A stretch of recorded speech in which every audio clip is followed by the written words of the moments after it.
Welcome to Walk, Don't Run to the Doctor, where we are helping people avoid the burdens of preventable disease. By using evidence-based lifestyle tools to unlock each person's intrinsic healing ability, we're going to be supporting healthy families, healthy communities, and healthy individuals. Making your own food and moving every day vigorously can help you gain freedom from health debt. We can prove it.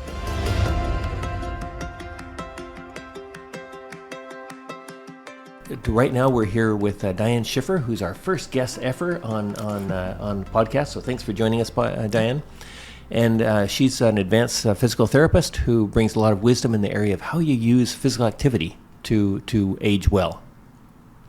And while we're at it, remember that we are supported by people who have interesting questions. So feel free to contact us anytime by text, by mail. Old-fashioned snail mail works, by email, and we love to get questions, and we love to be able to answer those questions.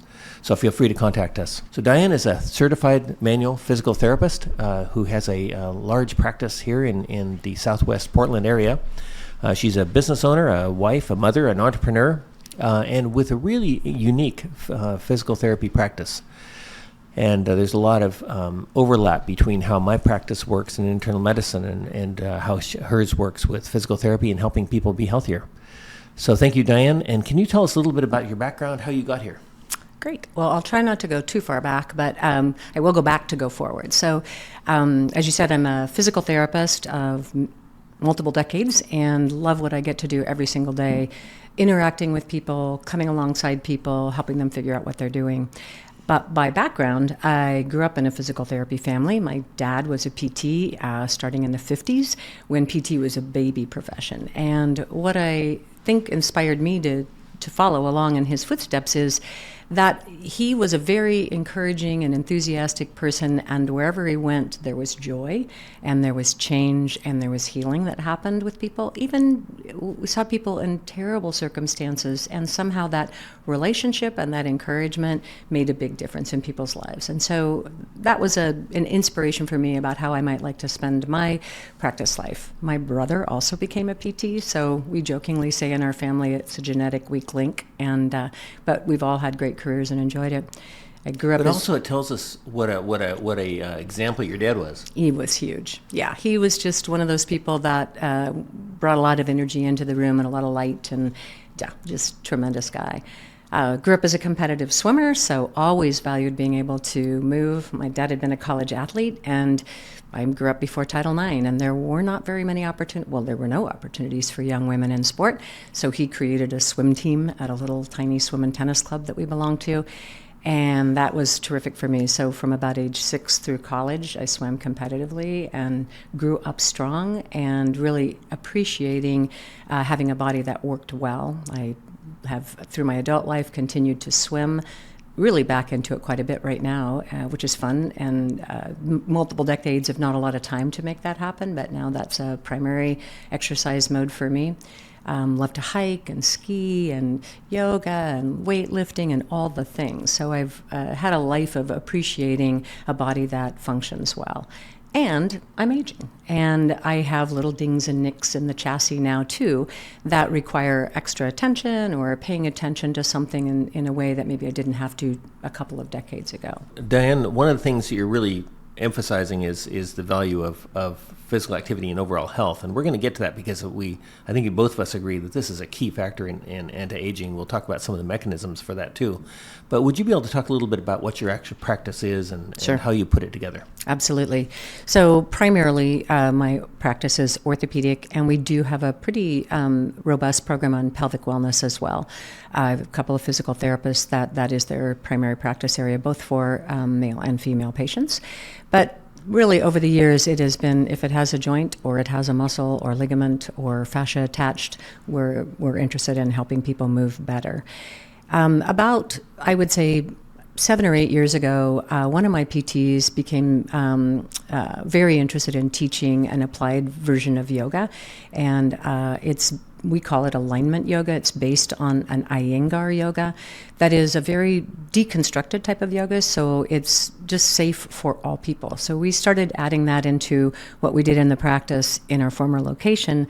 We had to break the gym down at night to set it up for yoga, so it was just not very convenient. So we began to kind of dream a little dream of how could we grow out our practice physically so that we would be able to incorporate all the lifestyle movements that we believe help people and meet people where they are in their movement journey. So we were very fortunate a couple of years ago to be able to buy a little building here in the Tiger Triangle and remodel it just the way we wanted it, which is really almost two halves of the building. One is the clinical practice, where we have a total of 8 PTs in the practice, and we're treating all of the regular sprains, strains, pre-op, post-op, all of the orthopedic things, balance, vestibular, and then also pelvic health. And then the other side of the practice, which is not two sides, but just sort of the way the office flows, is a large physical therapy gym that is not a sports medicine gym. So we don't have, big, huge racks of weights and all those kinds of things.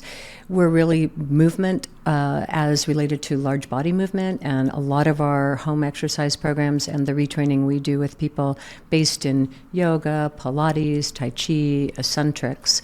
And so we have a gym that has all of the things that we need to be able to do instructional home exercise programs. And we've long had a relationship with the Pilates instructor, and we now have room that she's been able to bring her reformer and her Cadillac into the practice. So she sees patients, or her clients, one-on-one. And then the really dream for us was that we were able to build a studio inside the practice so that during the day, the Connect and Beyond is clicking along with all kinds of interesting people doing interesting things for physical therapy related goals. And then we're also teaching. So on any given day, we might have a couple of yoga classes, we might have an eccentrics class, melt, Pilates, Tai Chi, Qigong.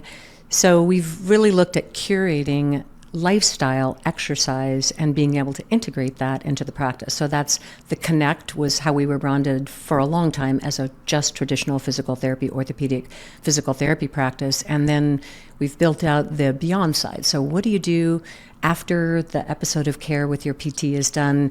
You're standing on the edge of the cliff thinking, I want to keep moving, I want to keep doing things, but maybe I'm not super confident about going back to the gym that I've always gone to, or going to a more aggressive yoga or Pilates practice. And so we believe that we kind of help bridge a gap.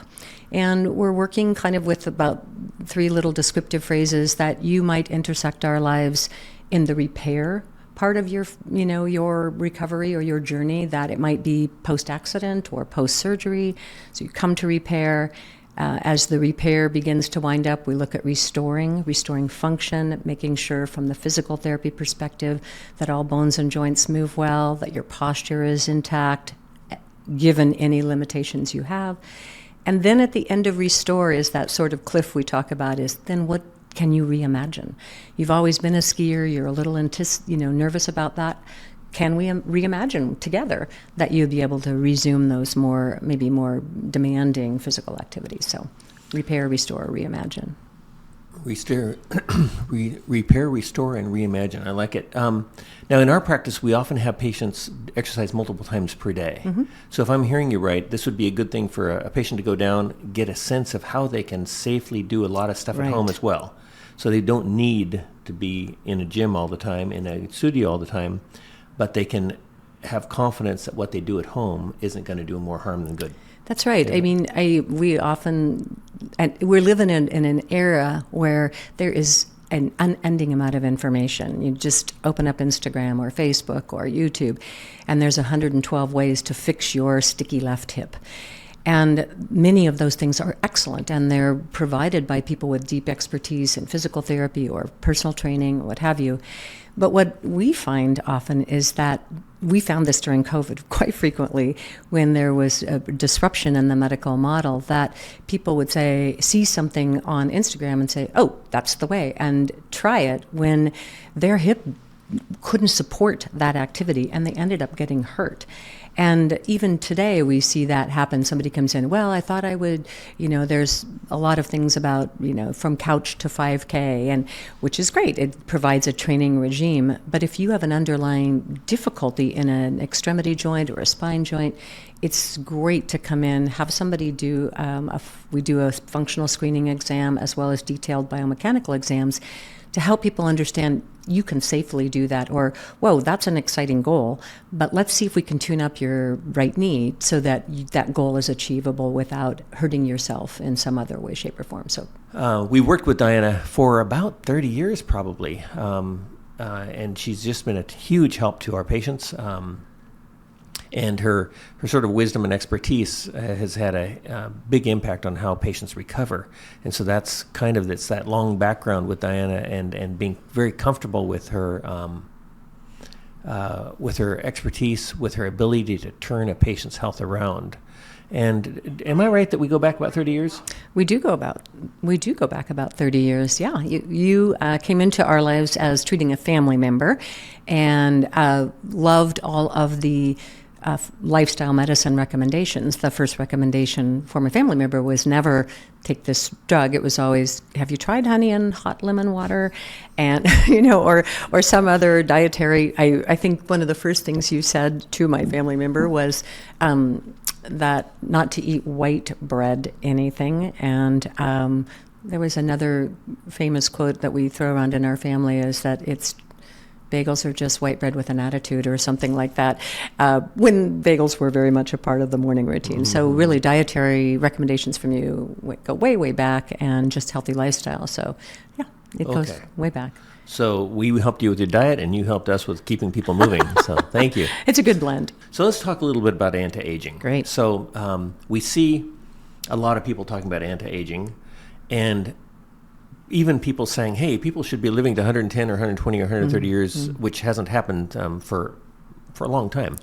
And so when we think about anti-aging, my tendency is to say, what do we see actually working? Not what would theoretically work, but what actually works. Because until the people that say they can keep people alive for 120 years and of good quality life can actually demonstrate some cases, I'm more interested in looking around and saying, what actually works in our patients on a day-to-day basis? So from the physical activity perspective, where do you see that going? What do you see really working? And do you have any comments on the mechanisms of physical activity? Yeah. I think as you read around the subject of aging or longevity or whatever you want to name it, there are kind of consistent 5 or 6 things that everybody says. You have to sleep well, you need to eat well, that there's all of the kind of basics, but one of the key marks is movement and exercise. And there's good data about what to do about that. And I think, the current recommendation is that you should be doing each muscle group, muscle strengthening 2 to 3 times a week. That's sort of kind of an industry standard that hasn't been then necessarily extrapolated out to the aging body. And so I think if you're you've had an evaluation, you're looking at a specific area of weakness, kind of what we recommend is at least that 3 times per week, especially if you're in your 60s and beyond. You may not be doing all muscle groups at the same day, or you may need to take more rest days in between. But the older people get, the more frequently they exercise at a moderate dose, we see better functional outcomes, and then we don't risk injury quite so much. The other thing about exercise as we're aging is, how do we mix it up? So I can't do the same things maybe that I did in yoga when I was 30 or 40 years old, but I can still have a really vigorous practice in yoga in my 60s and beyond. But I might dose it just a little bit differently. But also, that if I'm thinking about wanting to work on balance, which is a number one difficulty for patients as they age, that risk of falling is, I think, number one morbidity for people. What kind of stops health span often? is that just that misplaced step or a little bit of weakness and down they go, and the head injury or fracture, and it just can lead to a whole list of other comorbidities that really do interfere with health span. That's what stops us from successfully aging, what you talked about. So I think mixing up what you do, like in our aging capacity, is more important than at any other point. We can do one sport, like often people are runners, and we'll see them when they come in their younger years, and that's what they do. They run up 50, 60, 70, 100 miles a week. That's what they do. Very little coach. That's crazy. Mixed training, it is a little bit crazy, but people can do it. And there are always outliers that can do that really extreme activity. But you can do that when you're a little more flexible in what you can do. I don't even talk about physical flexibility, but your body allows you to do that. As we age, we really recommend mixing it up, so that maybe your passion for me, would be swimming. So my shoulders will hold up to 3 good workouts in the pool per week. Then I need to mix that up with other activities during the week. When I was a kid, I could swim 7 days a week, and no problem at all. I just got stronger and stronger and stronger. But that isn't necessarily the case as we age. From the metabolic literature, especially in diabetes, I think we see evidence that brief exercise 3 times a day actually probably works better than longer episodes.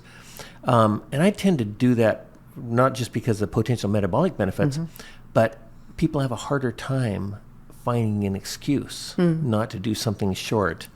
And so what we typically recommend is like 1 minute of exercise minimum, enough to make you short of breath. Try to mix it up between upper and lower body, like you're talking about 3 times a day. How does that work in with the way you think about exercise? Yeah, I think integrating movement into your daily routine is super, super helpful. And so sit to stand is just a beautiful example of that. People get very static and sitting for too long period of time in front of some sort of device or TV or what have you. So every time you stand, you pause and do 10 sit to stands. When you're waiting at the microwave for your tea water to be warmed up, you do hold on to the edge of the counter and do 10 squats, and squats through a range of motion that somebody has helped you determine is good for the rest of your body.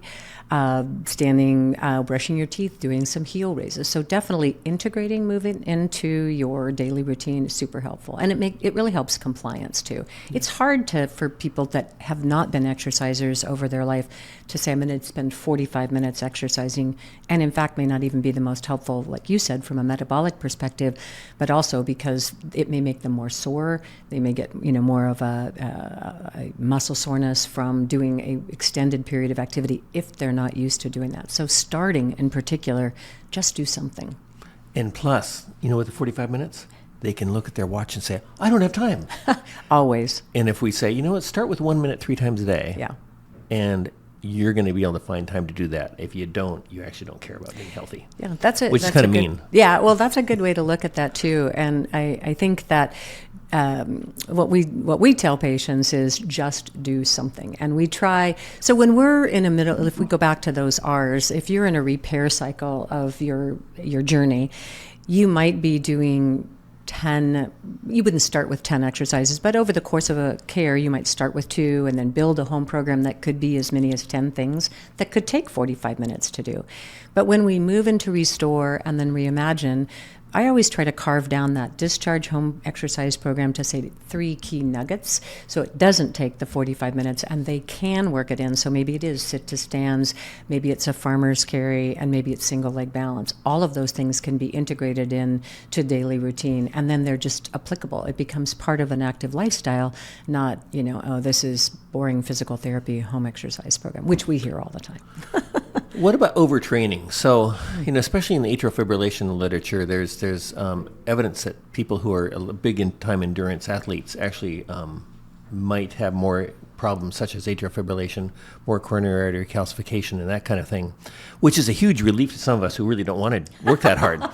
Do you have any comments about the overtraining concept, the fact that there might be an excessive prescription? Yeah, I think that again, not from the cardiovascular, that's not my area of expertise, but from the musculoskeletal situation, what we do see, especially along that aging perspective, if you've been a single sport athlete and you're used to having high levels of endurance training, with aging, we do see tendinopathies occur of, just wear and tear and fraying of tissues, particularly in postmenopausal women where estrogen is no longer, if you're not on an estrogen support, we see a lot of degenerative changes happening in that manner. And then we do need to readjust the quantity of exercise. And that's that mix it up again. Don't just do a single sport where you're moving, like let's say walking or running or even hiking.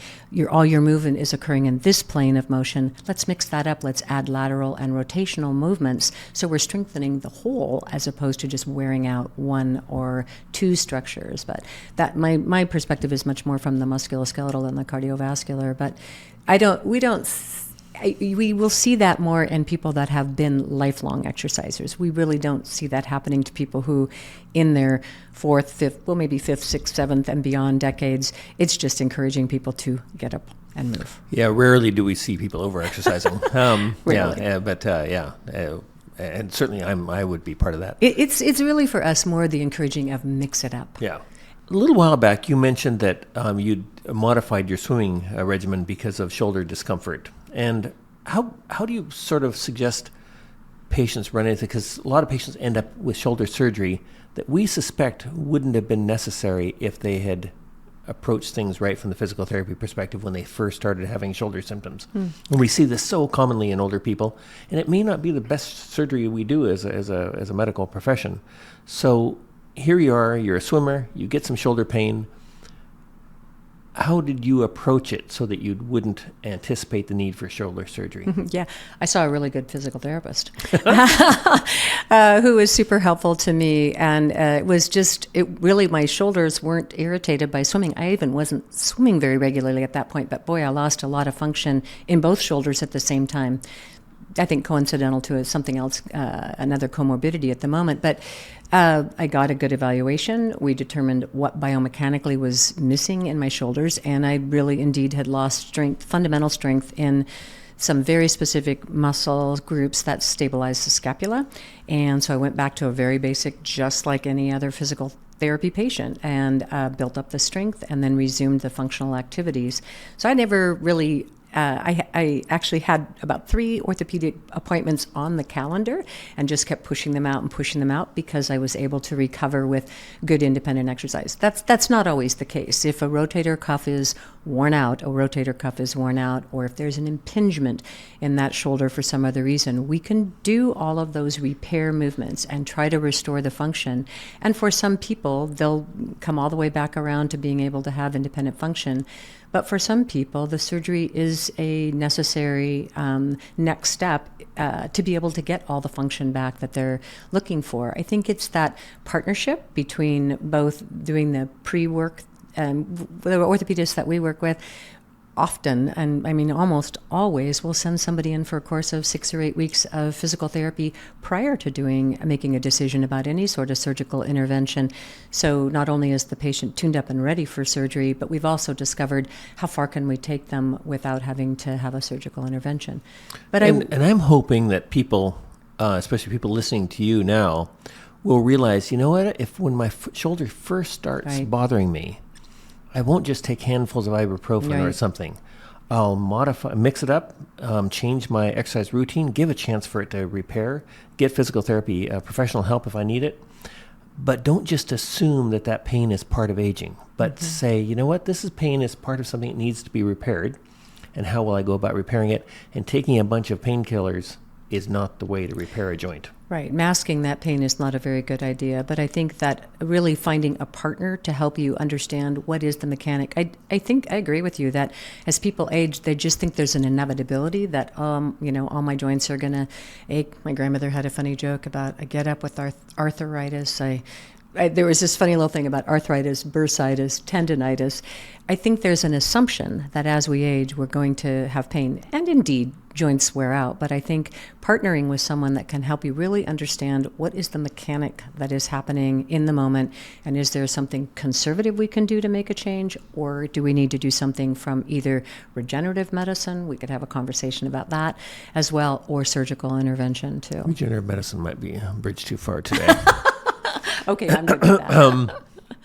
But I do think it would be a good conversation. Oh, yeah. Diane, what do you think of the issue of games. So from the dementia literature, I think that we're seeing a strong signal that games, tennis, pickleball, ping pong, probably ping pong has their table tennis, as the purists like to call it, probably has the strongest evidence in terms of brain preservation. It fits in with what you said about mixing it up. It gives you a lot of balance and so on. And so we encourage people to be playing a game as part of their physical activity. It could be ultimate frisbee. I mean, there's any number of ways you can do this, but we tend to focus on table tennis, A, because I like table tennis myself, and B, because it's cheap. Yeah. And most homes can accommodate it. Even if you have to put the ping pong table in your living room, you should still do it. But that's me talking. What do you think of the whole concept of using games actively as part of the anti-aging approach? 100%. I think play is a very important part of successful aging, and it's something that we don't do as we age as much. So it's also interactive with other people, community, relationships, joy, happiness, all those factors that we know to be super important about healthy aging, let alone the physical benefits from improved balance, challenging your brain to learn something new. That's what we see in Tai Chi and Qigong, is there's a repetitiveness to the forms that they're learning, but it's taking themselves through a movement pattern that is all three dimensions of movement, and through very slow and controlled motions. Highest evidence in the literature for fall prevention is Tai Chi and Qigong. But then when you extrapolate it out to games, I would say from the aging perspective, depends on where you intersect the patient, but not many people are going to play ultimate frisbee in their 8th decade. But if they've been a lifelong runner and they have great balance and agility.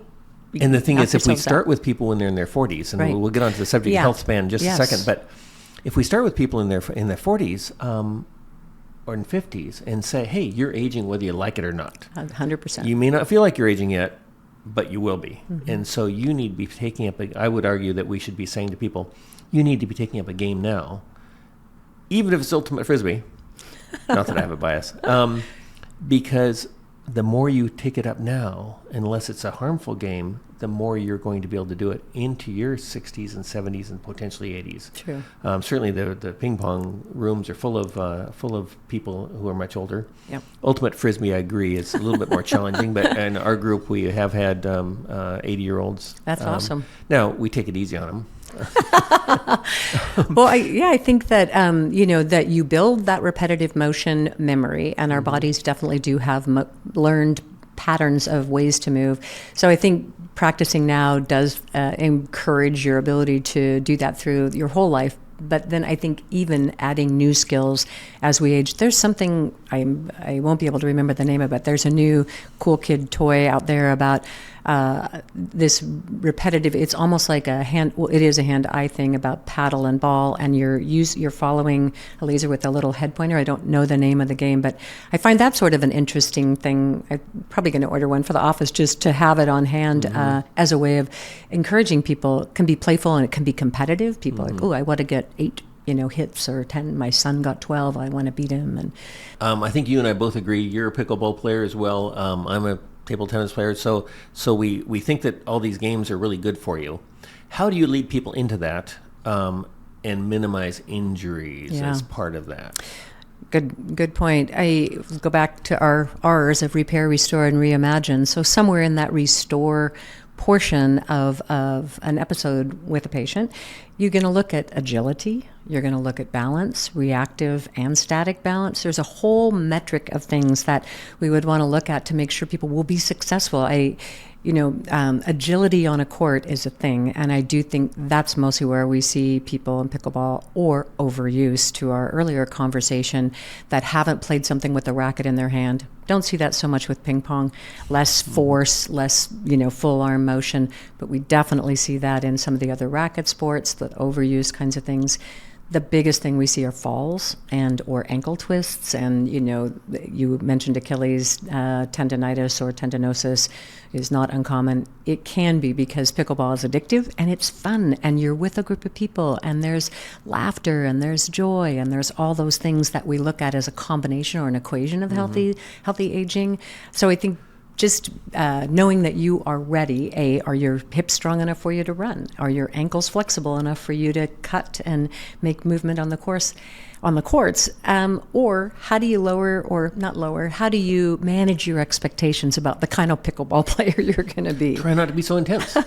Right. If something starts to hurt, back off a bit. Don't try to win. That's right. Oh boy, that's hard for some people.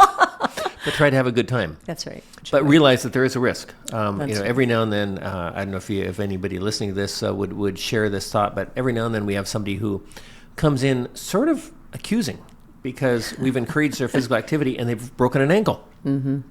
They were walking the beach and in the sand for the first time and they fall over, and they're kind of disturbed. Hey, physical activity is potentially going to be injurious. Take it seriously. Avoid the injury. There's a phrase I'm stealing from someone, and I can't remember who it is, but it is, there's a risk in doing nothing as well. Mm-hmm. So we can make ourselves as safe as possible, never leave the house, don't get out of the Barco Lounger, but that's an enormous risk metabolically, neurodegeneratively, cardiovascularly. So we have to manage those risks and make sure we prepare ourselves for the challenge, but there's a huge risk in doing nothing. Yeah. And so the risk of being in your Barca Lounger is far greater than the risk on a pickleball court or a ping pong room. Depending where you are on your journey. I definitely see it. But don't as ignore a journey. the risk of physical activity and manage it, because it is very, very manageable. Yeah. And would you agree we should be pushing people in their 30s and 40s not to give up on games? Physically active games. Sure. I think, probably in the younger generation, it's just a time management issue for so many people. Young families, kids, work, all the demands. We've talked about this before, you and I wrote a little white paper for our office before the pandemic came about creating a 401k for your body, that no one would encourage you to wait to store to add to your retirement until you're 70. That would be sort of a recipe for financial disaster. The same is true for your body, that you don't think you're aging at 30, but I think the research shows that we've kind of maximized our cardiovascular capacity and all muscle development by the very, very early 20s. And then we are on sort of a line of declination, albeit very flat in 30s, 40s, and 50s. That rapidity of change or decline line of declination increases as we get older. But it's never, ever, ever too soon to begin to make an investment in your future. And so, yes, don't give up on sport, don't give up on play, because that encourages all of the components, not just the physiological components, but stress management, which is a huge part of successful social aging. Social connection, laughter, joy, relationships, the whole package. And playing with your kids. And playing with your kids. Continuing to play with kids even when they're grown up. That's right. That's actually probably a good point, because next time we're going to be talking about healthspan with Diane. So the whole concept of healthspan, which ties in closely to what she was talking about with respect to her 401k for your health. Because people put more energy frequently into determining their financial comfort as they get older than their physical comfort. And I kind of got to remind everybody that there's no amount of money that will make up for ill health in our later years. I'm Miles Hassell, MD, internal medicine in Portland, Oregon. You're listening to Walk, Don't Run to the Doctor, where we try to help people make better choices for their own health and their long-term health. I'm with Diane Shiffer, a PT, who has a physical therapy practice that's just outstanding in Tigard, Oregon, or southwest Portland. Her website is connectoregon.com. And thank you for listening. Next time you listen, we'll be talking about the concept of health span and a retirement plan for your health.